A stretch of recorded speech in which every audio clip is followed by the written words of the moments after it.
Buenas noches, mi nombre es Isabel Arias, yo soy anestesióloga. En este momento trabajo con la organización Sanitas Internacional en la clínica Colsanitas y esta noche vamos a revisar el tema de anticoagulación perioperatoria. La anticoagulación perioperatoria es un tema que cada día tiene más relevancia debido a que las indicaciones de la anticoagulación son cada vez mayores, o sea, hay más pacientes recibiendo anticoagulación.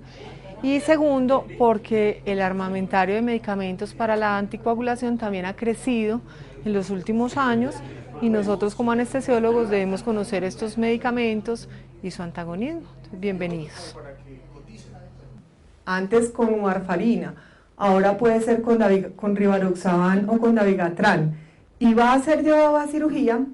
Yo, en el pasito entre la anticoagulación y la cirugía, que es este que está haciendo acá la maroma, cambio la anticoagulación oral que recibe por una anticoagulación de corta duración para no dejar ese paciente sin nada en el lapso de espera, creyendo que si hago esto, el paciente no me va a hacer eventos trombóticos en ese periodo.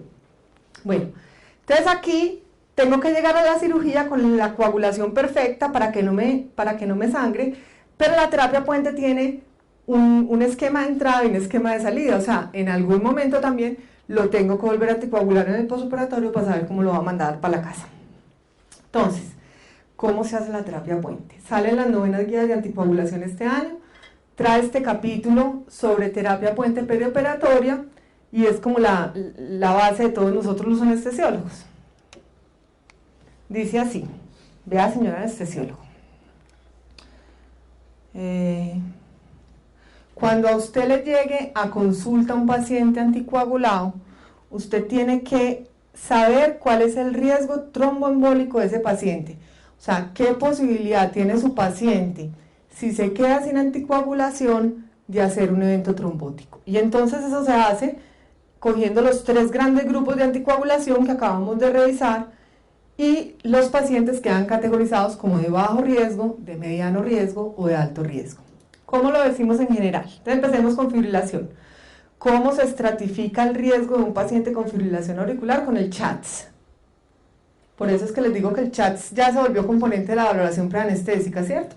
Entonces usted dice, mire, si este paciente tiene una fibrilación auricular y tiene un CHATS 2 de 0 a 2, entonces es de bajo riesgo de un fenómeno trombótico. Si el CHATS es de 5 o 6, o si el evento fue reciente o tiene enfermedad reumática, es alto. Con las válvulas mecánicas, digamos que las mitrales son de alto riesgo, las recién puestas, y las aórticas son de bajo riesgo. Y con la trombosis venosa profunda tenemos los eventos recientes o las trombofilias. Acá en Bogotá las trombofilias, a nosotros en Colsanitas las trombofilias nos llegan categorizadas por los hematólogos perfectamente. O sea, este paciente tiene un factor 5 de Leiden homocigótico, o este paciente tiene un factor 5 de Leiden heterocigótico, y entonces con la clasificación de la trombofilia que nos dé el hematólogo, decimos que las trombofilias severas que son sintomáticas, o sea, el paciente que ya hizo un evento trombótico y se diagnostica con cualquiera de estas deficiencias de proteína C o S es de alto riesgo. En cambio, un paciente que hizo una trombosis venosa profunda hace más de un año porque se quebró la pelvis y estuvo acostado en la cama 3 meses, ya le arregló la pelvis, ya se volvió a parar, nunca lo volvió a repetir, ese paciente es muy poco probable que le repita. Entonces usted lo primero que hace es definir el riesgo tromboembólico del paciente. Entonces, este paciente está anticoagulado por esta enfermedad, el riesgo es alto, medio o bajo.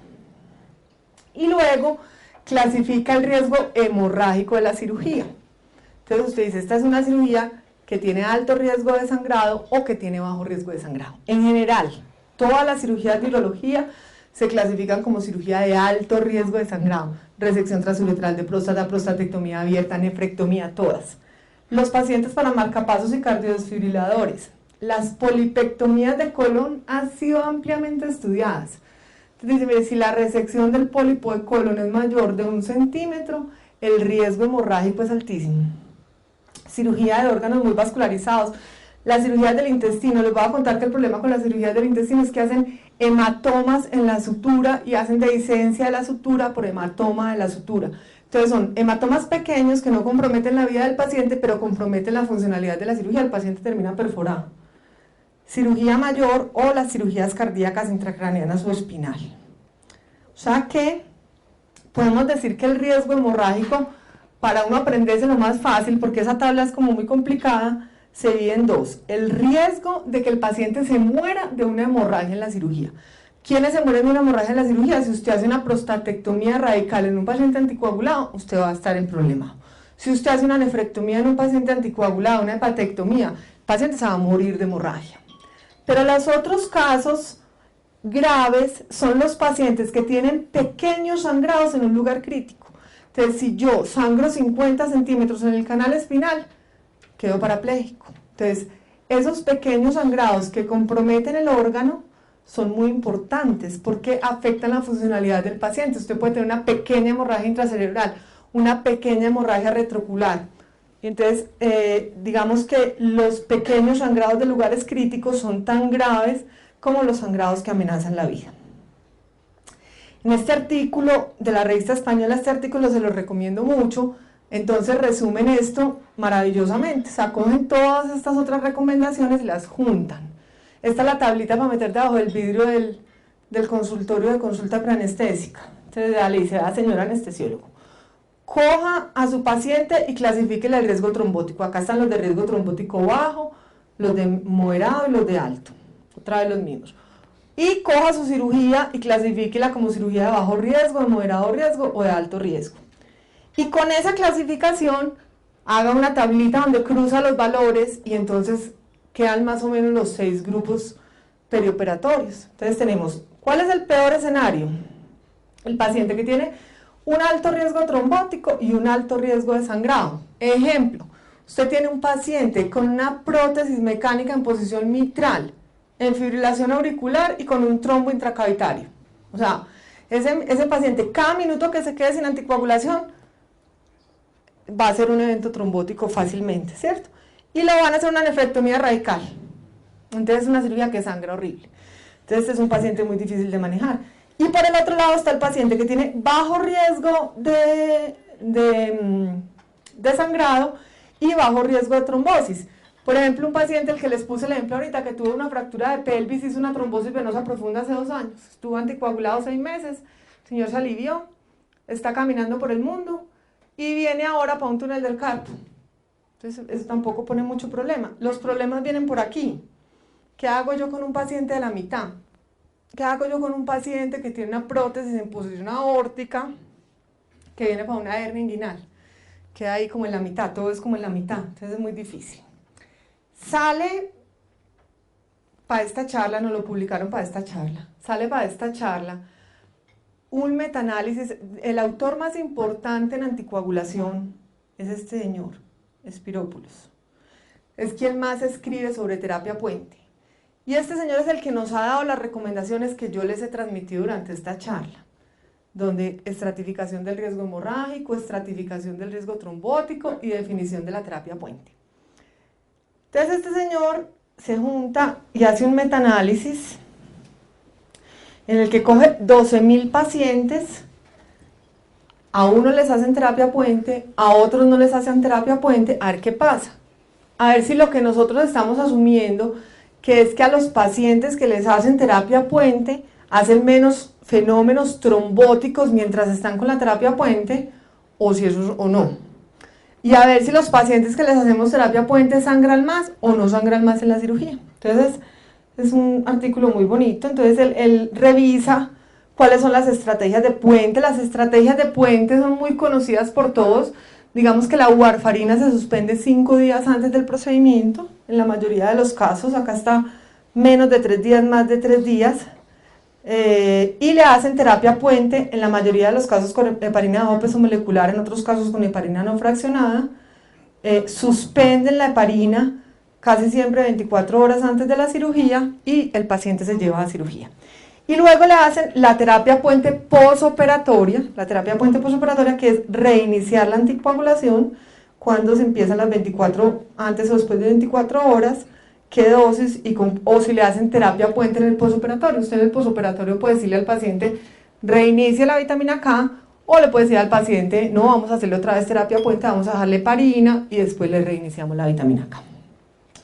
¿Qué encuentra este metaanálisis? Encuentra que la incidencia de efectos tromboembólicos fue de 73 casos por 7.118 pacientes con terapia puente versus 32 sin terapia puente. O sea que él en este metaanálisis encuentra que los pacientes que se llevaron a terapia puente no hubo reducción en los efectos trombóticos. O sea, diferente a lo que esperábamos, ¿no? Y que la rata de eventos trombóticos era igual con dosis plenas que con dosis profilácticas de anticoagulación. O sea que si nosotros vamos a hacer la terapia puente, podemos dejar al paciente anticoagulado plenamente con Clexane 1 miligramo por kilo cada 12 horas o 1.5 miligramos por kilo cada 24, eso es dosis plena, o le podemos poner la dosis de profilaxis. Y se vio que el beneficio contra los efectos tromboembólicos era igual con las dosis bajas que con las dosis altas. Y entonces acá tenemos como estos son los estudios que él cogió y acá se ve que es casi neutro el efecto. Bueno, ¿y qué pasa con la hemorragia? Entonces, respecto a la hemorragia, dice que la terapia puente aumentó el riesgo de sangrado mayor y el sangrado total, y que los pacientes que tenían anticoagulación plena sangraron más que los pacientes que tenían tromboprofilaxis. Y todo esto era significativo, y acá tenemos entonces otra vez todos los estudios donde dice que respecto al sangrado es mejor no hacer terapia puente que hacer terapia puente. Entonces, ese artículo salió esta semana, nos tenemos que sentar a leerlo con calma, con ayuda de un amigo que no tenga epidemiólogo, pero es importante porque queda muy claro en la literatura que todas las recomendaciones de anticoagulación perioperatoria tienen un nivel de evidencia muy bajo. Las recomendaciones de las 9 guías son las recomendaciones 2C. O sea, yo creo que nosotros llevamos toda la vida haciendo esto, convencidos de que estamos disminuyendo el riesgo trombótico y que no estamos aumentando el riesgo hemorrágico, y apenas ahora estamos empezando a medir las cosas, y hay un montón de estudios que van a salir para saber si esto que creemos si es cierto o no es cierto. Pero hay una situación peor. Si nos llega en el turno a las 2 de la mañana, estamos en el turno a las 2 de la mañana, lo llaman a uno del cuarto y le dicen, doctora, cráneo. Entonces uno baja corriendo, y entonces la familiar dice, es que vamos en el carro, que choque, y mi esposo toma Clexane, o mi esposo toma Pradaxa, que se lo mandó el cardiólogo. Y usted llega al neurocirujano y le dice, hay una hemorragia hay un hematoma subdural agudo, con efecto de masa, hay que operarlo ya. ¿Usted qué va a hacer con el paciente? Entonces, les voy a dar varios datos muy útiles. El primero es, varios de estos anticoagulantes son difíciles de medir. La heparina no fraccionada se mide con el TPT. La heparina de bajo peso molecular con tiempo, o sea, a qué horas el paciente se aplicó la última dosis de heparina de bajo peso molecular. El Arixtra no hay cómo medirlo ni mucho cómo revertirlo, pero el Pradaxa y el Xarelto, si las pruebas de coagulación están normales, quiere decir que el paciente ya no tiene medicamento en la sangre. El problema es el contrario. Si usted le toma un TP y un TPT, y el TP y el TPT están prolongados, usted no sabe mucho anticoagulado está el paciente. Me explico. Si usted tiene un paciente tomando warfarina y el paciente tiene un INR de 3 y el otro paciente tiene un INR de 10, usted sabe que el que tiene el INR de 10 está más anticoagulado que el que tiene el de 3. Y usted le pone el concentrado de complejo protrombínico al paciente de 10 más que al de 3. Pero los pacientes que están anticoagulados con dabigatran, si tienen las pruebas de coagulación TP y TPT normales, es porque ya no tienen efecto del dabigatran en la sangre. Si las tienen prolongadas, usted no sabe cuánto anticoagulado está el paciente. Pero si las tiene normales, bueno. Aquí para recordar que la heparina de bajo peso molecular de todas maneras responde a la protamina. Bueno, entonces mire, este problema es tan grave que hacen en diciembre una reunión de todos los grupos, acá tenemos otra vez a los mismos autores, hacen otra vez en diciembre una reunión de 11 sociedades de hematología de Estados Unidos, de las sociedades más importantes. Entonces se reúne la sociedad de hemofilia, la sociedad de anticoagulación, la sociedad, y dice, saquemos una guía de cómo vamos a manejar el antagonismo de los pacientes que están tomando este medicamento. Entonces lo que les traigo acá es el consenso. Porque es que yo me imagino que si uno es hematólogo también debe estar un poquito preocupado en la casa porque de pronto nosotros vamos a coger el teléfono a las 2 de la mañana y vamos a llamar al hematólogo y le vamos a decir, ¿qué hago con este paciente? Y ellos tampoco tienen muchos de dónde pegarse. Entonces vean, ¿qué dice este consenso? Este consenso dice, los nuevos anticoagulantes orales son estos tres. Los que tenemos en Colombia son el dabigatran y el rivaroxaban. Entonces el rivaroxaban y nivel 10A, el dabigatran y nivel 2A, y tienen la ventaja de que tienen una vida media muy cortica. Entonces, si uno es de buenas, el paciente lleva más de 12 horas sin tomar el medicamento, probablemente por vida media ya se habrá eliminado una cantidad del medicamento y no vamos a tener una hemorragia significativa, Dios quiera. Dios quiera. Porque la eliminación solamente se afecta en pacientes con creatininas bajas, pero está contraindicado darle a un paciente con creatininas bajas estos medicamentos. Entonces ningún cardiólogo le va a mandar a un paciente estas drogas teniendo la creatinina del paciente alterada. Bueno, entonces, si usted recibe un paciente esto, mire la vida media del rivaroxaban, 4 horas, y mire la del dabigatran, 2 horas. Entonces un paciente que haya tomado dabigatran hace 6 horas o hace 8 horas ya cumplió 4 vidas medias y esperamos que el paciente en ese momento ya no esté anticoagulado. Bueno, ¿qué tenemos entonces con el paciente? ¿Qué se ha estudiado? Entonces se ha estudiado el carbón activado. El carbón activado no le sirve al rivaroxaban. La diálisis no le sirve al rivaroxaban. El plasma fresco congelado no le sirve al rivaroxaban. Eso es muy importante porque nosotros hemos crecido con la conciencia de que uno cuando tiene una coagulopatía, uno va y saca 10 bolsas de plasma y con eso soluciona todos los problemas, y no. Porque mire, el rivaroxaban y el dabigatran bloquean la vía final de la coagulación. Parece ser que si usted está en una hemorragia muy severa, y ya no tiene nada que hacer, y usted le pone una gran dosis de plasma fresco congelado, podría llegar a saturar la droga y poder mejorar un poquito, pero no es lógico manejar el sangrado de estas drogas con plasma fresco congelado, no está recomendado. Ni el factor 7 recombinante tampoco está recomendado. Bueno, vea, el rivaroxaban incrementa el TP y las drogas que incrementan el TP se revierten con concentrados de complejos protrombínicos, que en Colombia tenemos el Octaplex. Quiero contarles que no tengo conflictos de interés con nada, no les había dicho, pero los concentrados de complejos protrombínicos se dividen en dos: los concentrados de complejos protrombínicos de 3 factores y de 4 factores. En Colombia tenemos el Octaplex, que es un concentrado de 4 factores. Fácil porque son los mismos que bloquean los que nos aprendimos de la vitamina K dependiente, 2, 7, 9 y 10. Entonces en Colombia tenemos Octaplex, que es un concentrado de complejos protrombínicos de 4 factores. En Estados Unidos no tienen ese, solamente tienen concentrados de complejos protrombínicos de 3 factores. Entonces por eso la literatura americana está no tiene muchos estudios sobre concentrado de complejos protrombínicos porque el de ellos es incompleto. Esto viene más de la literatura europea.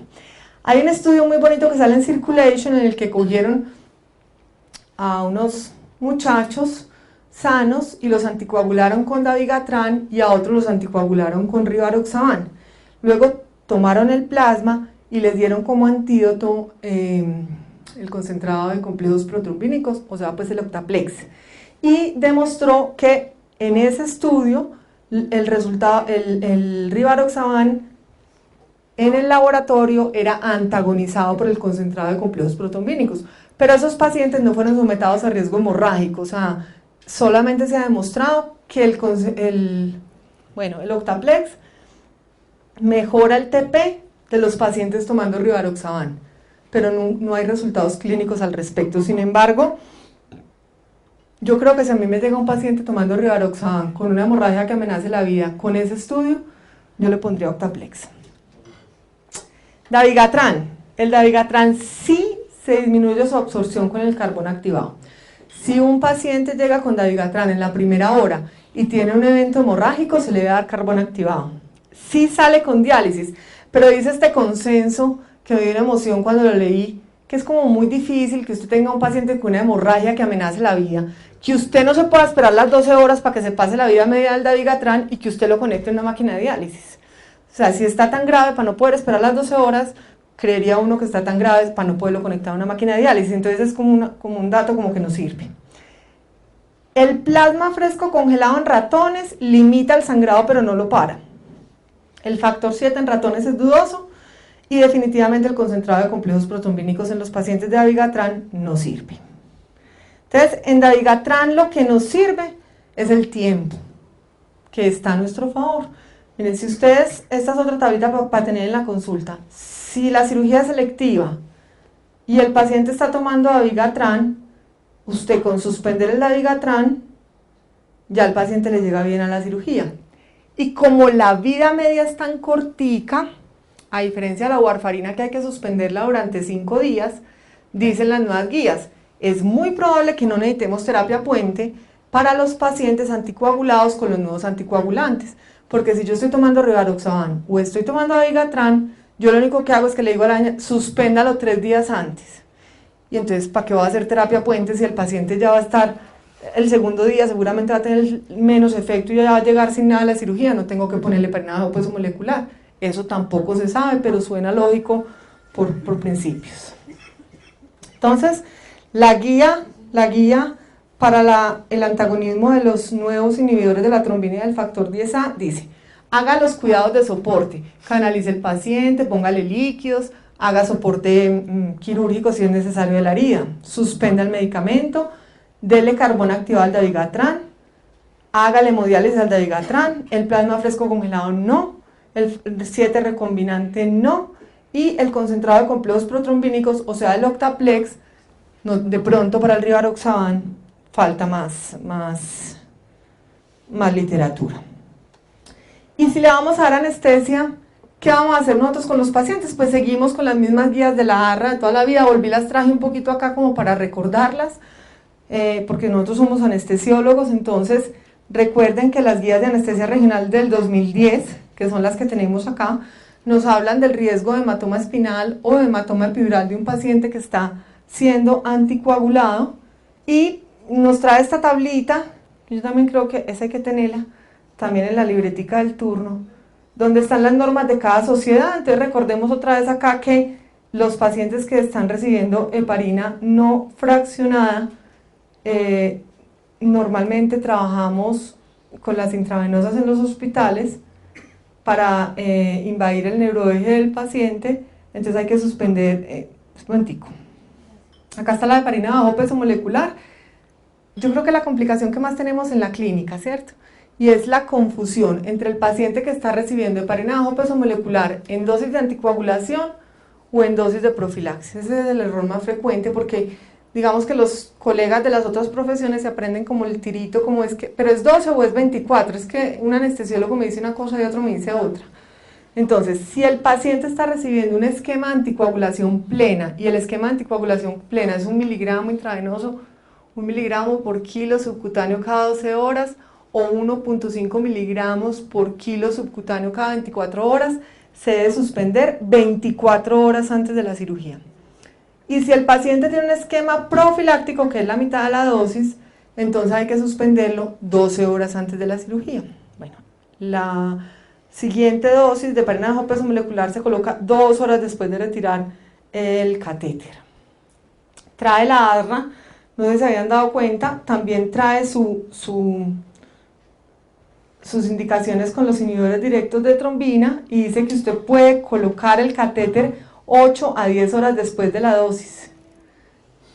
Esto es una recomendación que no está basada en ningún estudio porque no hay estudios para saber todavía cuál es la incidencia de hematoma espinal en pacientes que reciben rivaroxaban o dabigatran, sino basada en vida media. O sea que creemos que cuando se han pasado 4 vidas medias del medicamento es seguro acceder al neuroeje. Entonces acá está la recomendación. Ese es como el resumen que traía. Si quieren hacemos una discusión como en las clínicas de anticoagulación que tienen en sus lugares de trabajo. o si tenemos preguntas también. Muchas gracias.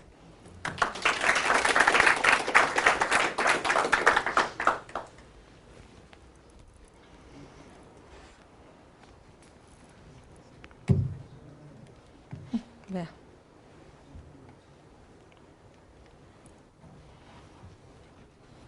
¿Alguna pregunta para la doctora Arias?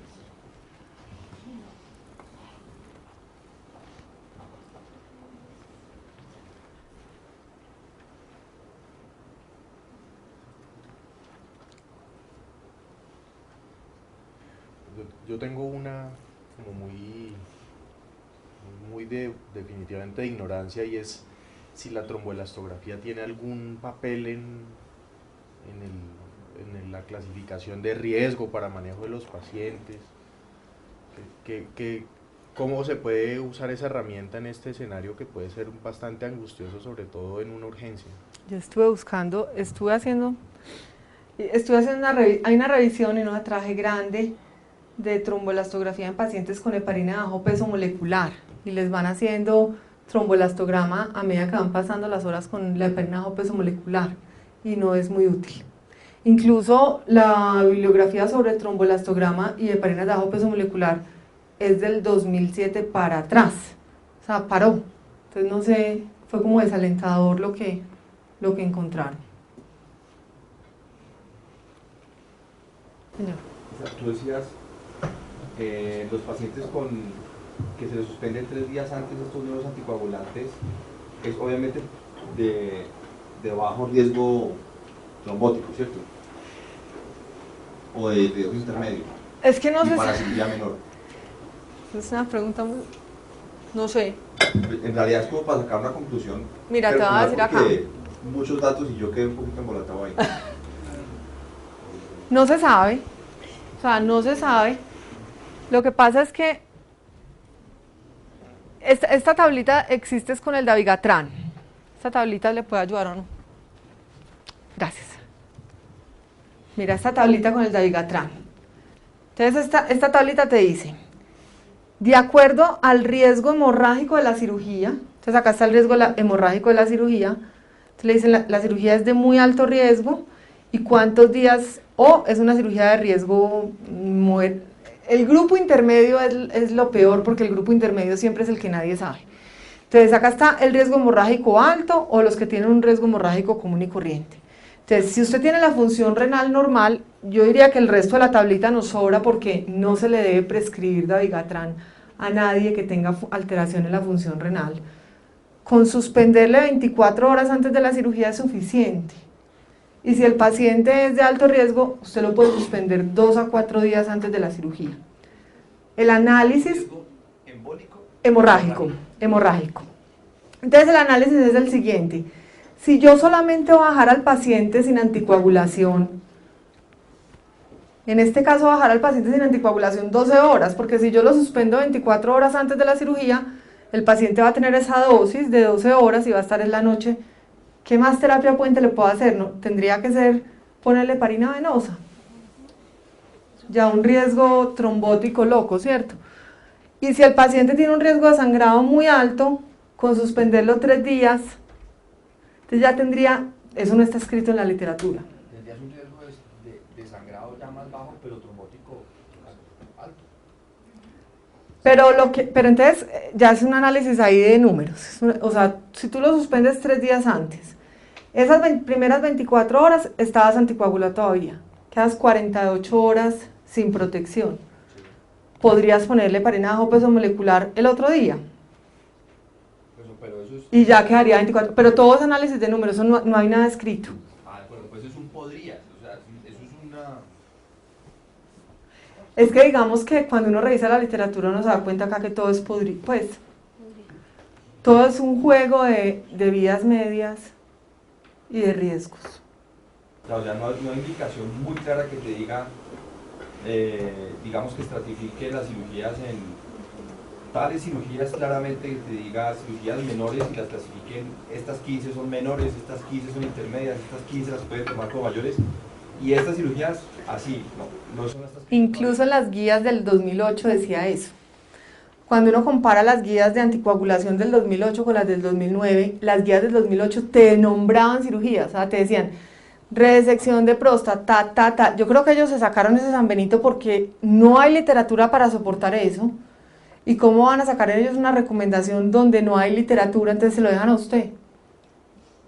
Lo quitaron. Entonces ya nos dicen, no, pues si es una cirugía que sangra mucho. Entonces pero yo creo que con el metaanálisis que acaba de salir ahora en agosto, y entendiendo con ese metaanálisis que el riesgo hemorrágico parece ser mayor que el riesgo trombótico, yo me inclinaría, sí, a irme por ahí, señor. Ante un evento, una cirugía de urgencia, en un paciente que está siendo anticoagulado con warfarina y teniendo disponibilidad en igual forma de plasma fresco o de Octaplex, ¿en qué casos debo utilizar el Octaplex? Las novenas guías ya ponen el Octaplex como número 1.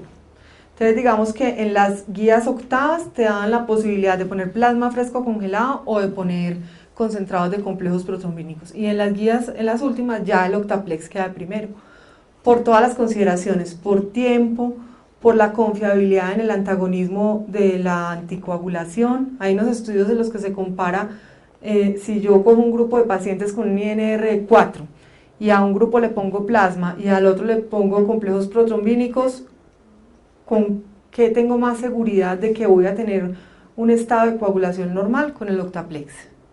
Entonces, por velocidad de aplicación, por resultados y por manejo de volumen, ya salió de primero el Octaplex. Y acá en Bogotá nosotros tenemos y lo usamos ocasionalmente cuando se necesita, ¿cierto? Siempre con vitamina K, siempre al paciente hay que ponerle primero 10 miligramos de vitamina K. La vitamina K no se puede poner venosa directa porque produce reacciones alérgicas frecuentemente, hay que diluirla, pónganla en 100 así despacio, y luego de que le pongan la vitamina K le ponen el Octaplex. Rápido. Depende de la urgencia de la cirugía, pero yo lo he usado 2 veces y eso en media hora lo termina de pasar uno. Es muy espumoso, es una mezcla que queda azul y que tiene mucha espuma porque tiene muchas proteínas, entonces uno lo prepara, lo decanta y lo pasa. Rápido.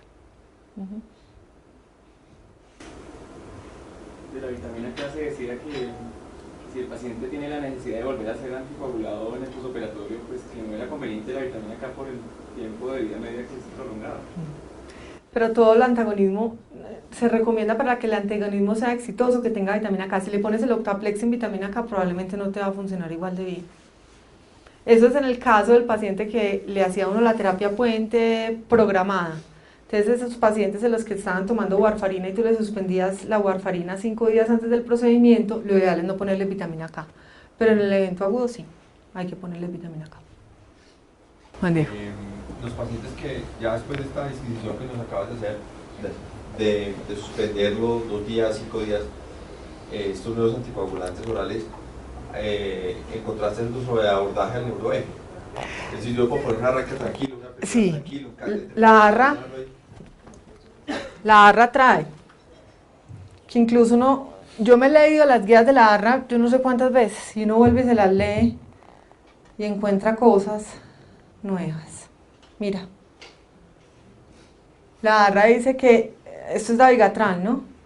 Que puedes poner dabigatran 10 horas después de la dosis.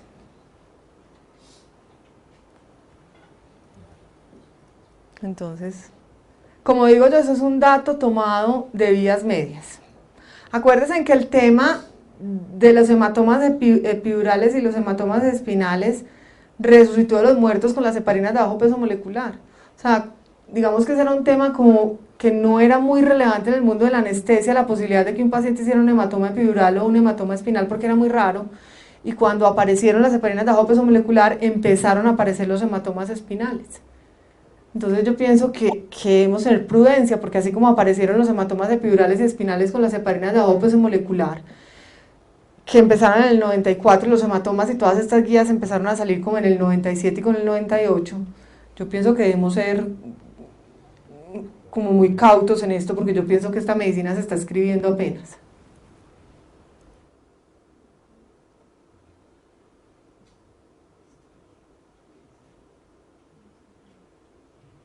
Bueno, muchas gracias a todos por su asistencia. No queremos despedirnos antes de hacer la invitación formal para la actividad científica del próximo mes, en el cual se tratará el tema de una actualización sobre las guías de manejo, sobre las crisis de hipertermia maligna, actividad que está desarrollando la SCARE desde principios de este año. Muchísimas gracias.